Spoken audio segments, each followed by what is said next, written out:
आणि आता वळतोय पुढच्या बातमीकडे। राज्यातील लाडक्या बहिणींसाठी आनंदाची बातमी आहे। फेब्रुवारी आणि मार्च महिन्याचा हप्ता एकाच वेळी जमा होणार आहे। राज्य सरकारने अर्थसंकल्पातून निधीची तरतूद केल्यानंतर आता लाभार्थी महिलांच्या खात्यात थेट 3000 रुपये जमा होण्याची शक्यता आहे। मात्र ई-केवायसी प्रक्रिया पूर्ण न करणाऱ्या किंवा अपात्र ठरणाऱ्या महिलांचा लाभ बंद झाला। 3 वर्षाचा पहिला जो लाभ आहे डीबीटी आहे त्याची सुरुवात ही आम्ही करत आहोत आणि त्या संदर्भातलं जे आर्थिक नियोजन आहे ते सुद्धा अर्थ विभागाकडून आम्हाला महिला व बालविकास विभागाला प्राप्त झालेला आहे। त्याच्यामुळे लाडक्या बहिणींचा जो लाभ आहे हा साधारणपणे त्याची वितरणाची सुरुवात होईल आणि 3 ते 4 दिवसाच्या त्या कालावधीमध्ये ज्या महिला लाभार्थी आहेत त्यांच्या खात्यावर तो लाभ जमा होईल। मला आपल्या माध्यमातून सर्व लाडक्या बहिणींना आज संदर्भातले अनेक माध्यमांकडून सुद्धा विचारलं जात होतं आणि बऱ्याचशा लाभार्थ्यांकडून सुद्धा साधारणपणे तो प्रश्न उपस्थित केला जात होता। त्यामुळे दर महिन्याला आपण महिना संपायच्या आत तो लाभ त्यांच्या अकाउंटला देत असतो। त्यामुळे या महिन्यामध्ये सुद्धा तो लाभ जो आहे तो आज त्याची वितरणाची सुरुवात ही माननीय मुख्यमंत्री देवेंद्रजी फडणवीस साहेब, उपमुख्यमंत्री एकनाथजी शिंदे साहेबच्या सूचनेनुसार आम्ही करत आहोत। विरोधकांनी तर सुरुवातीपासून या योजनेवर टीकाच केलेली आहे।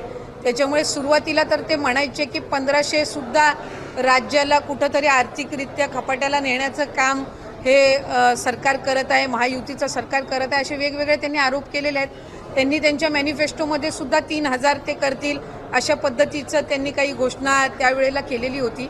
मॅनिफेस्टो हा ज्या वेळेला एखादी युती किंवा आघाडी करत असते त्यावेळेला निश्चितपणाने त्या जे काही घोषणापत्र असतं त्याला अधीन राहूनच कुठलंही सरकार किंवा युती काम करत असते। आम्ही महायुती जे आहेत ते राज्याचे मुख्यमंत्री देवेंद्रजी फडणवीस साहेब, उपमुख्यमंत्री एकनाथजी शिंदे साहेब आणि नेतृत्वाखाली त्या संदर्भामध्ये काम करत आहोत। जास्तीत जास्त महिलांपर्यंत लाडकी बहीण योजनेचा लाभ हा देणं आणि त्याचबरोबर म्हटल्याप्रमाणे मुख्यमंत्री मोदयांनी सुद्धा त्यांच्या पहिल्या पत्रकार परिषदेमध्ये की आम्ही बरोबर त्या सर्व बाबींचं नियोजन करून जे घोषणापत्रकामध्ये आम्ही वचन जे दिलेलं आहे लाडक्या बहिणींना त्यापासून कुठेही दूर न हटता त्यांना वचन दिलेला लाभ जो आहे तो आम्ही व्यवस्थित नियोजन करून त्या पद्धतीनं आम्ही त्यांना देणार आहोत। नाही, साधारणपणे आम्हाला 3690 कोटीची जी तरतूद आहे ती त्या ठिकाणी अर्थ विभागाकडून प्राप्त झालेली आहे आणि या महिन्याचा जो लाभ आहे हा त्याच्यातून वितरित होणार आहे। या व्यतिरिक्त सुद्धा